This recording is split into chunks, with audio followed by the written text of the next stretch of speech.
Okay, guys. Hi, hello. Hope you are glowing, growing, and thriving. I genuinely do. Just did some cleaning. I'm not the biggest fan of cleaning, but it always feels good when you do it. Just like when you don't feel like going to the gym, and then after you get home, you're glad you went. All the things, or like when you don't feel like doing your core work, and then your stomach's feeling snatched, and you're glad you went ahead and hit core. All the things that, just like with anything that you don't want to do and you do it and you're glad you did it. But I will say I'm very pro paying a person to clean your shit. But it's always good to know that you know how to do it yourself. I just never really like doing it, never want to make that priority of my life to be like a maid in life, and always feel like you've made it if you can afford to have help in that arena. Because I would pay my last dime to not do it myself. That's just how I am. I just want my brain power going to other things. So anyways, I mean, it's almost insulting to have to do that, you know? Like if nobody else does it, like that you have to do it. But that's not what this is about. And that's what I love. A lot of modern men, they were so sick and tired of seeing all the pressure put on their mom with cleaning, and like seeing their moms being held back and how it affected their mothers' lives. There's so many men in this generation. That's the one good thing about this generation, that have stood up and really become clean freaks and really help their girlfriends and wives out with cleaning. No problem. Like, don't even have to say a word, just because they hated having to see it affect their mothers' lives so much, and their mothers' marriages and their lives growing up, that there's so many men that will in a heartbeat help you clean and step up to the plate. Sometimes even they'll make it their main thing that they do, and like, you have your things that you do, like you handle dishes, you handle compliances or whatever, like paying the power and the gas and the water, and they handle taking out the trash, and they handle some of the cleaning and some of the main stuff that would normally stress you out. So excuse me, I'm getting over a cold here. But yeah, it's very refreshing that there are plenty of men that will step up to the plate, honey, and will clean without having to be told. Like, they love it, they do it. And old generations didn't used to do that. But I see that the new generations, they saw how it affected their mothers. They're just different. Like, they do it and they don't even make a fuss about it. And I love it. I love that for us. We can feel it. Like, we can feel that men cook quicker without having to be told to. They want to cook, they want to clean, they want to do all the things and really be a team, and it feels good. So we're dealing with, as much as men are still the same as they've always been when it comes to cheating and lying, I'm not gonna lie, like, we could choose to be negative and focus on all the things that men are doing that we don't like, but we're also dealing with one of the best generations out of with men when it comes to, like, their mamas fought back. Like, their moms really put some good things in them.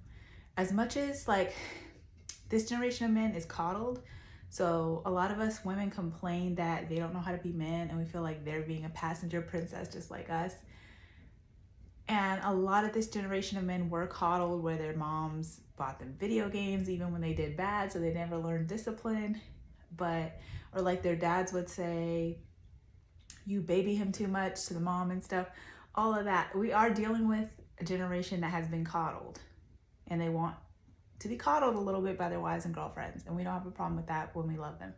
But aside from dealing with the generation that wants to be coddled, we're also dealing with one of the best generations of men, where the moms really instilled some good things in their sons.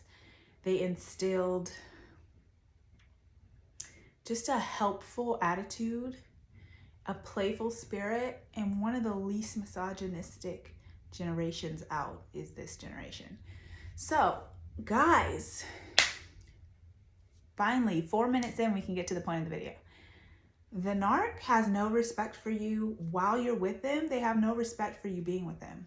That's how low they view themselves, because they know they have two versions of themselves. The version of themselves that they display to the public, of who they want people to think they are, and who they actually are. And they know that once they get very comfortable with you and you see who they actually are, not only are you not going to be attracted to them anymore and you're going to be like, what happened to who I thought I was with?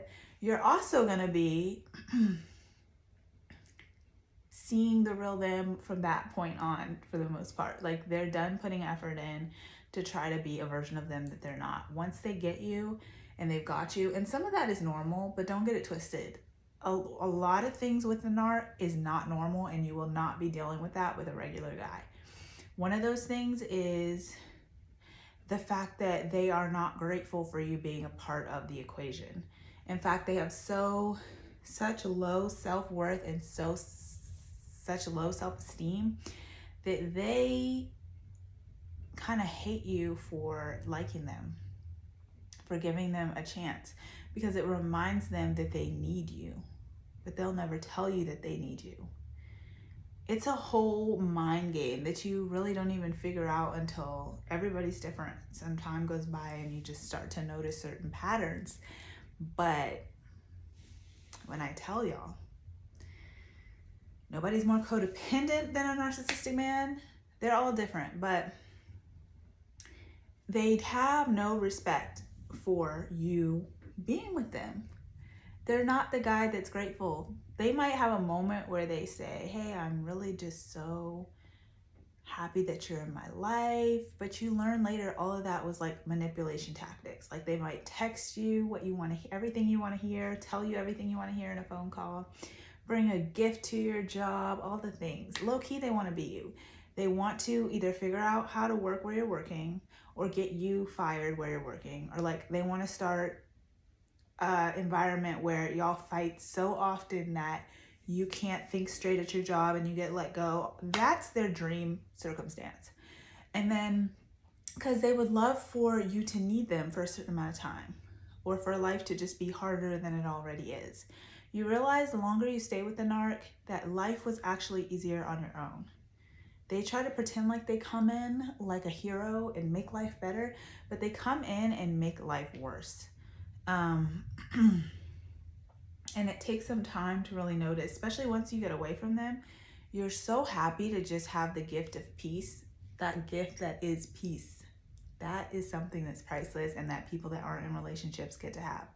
So when it comes to the narc, they have the utmost disrespect for you giving them a chance, for you giving them any of your time, for you thinking that the facade that they're a good person is real. Behind closed doors, they hate you for loving them. They do. That's how much they hate themselves. So it's a lose-lose. There's no winning with a narc. They're mentally ill. And what makes me sad is that people will go on and on in circles, chasing their tails like a dog. I don't think cats do that, right?